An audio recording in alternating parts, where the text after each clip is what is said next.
తప్పించి కాపాడింది. అతను బ్రతికాడు.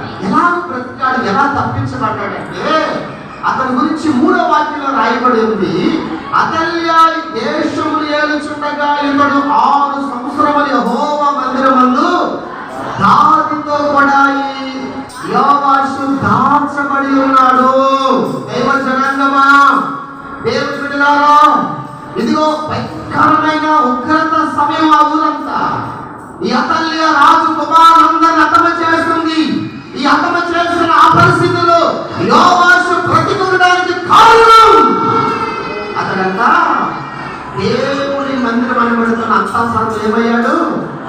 దాచబడ్డాడు.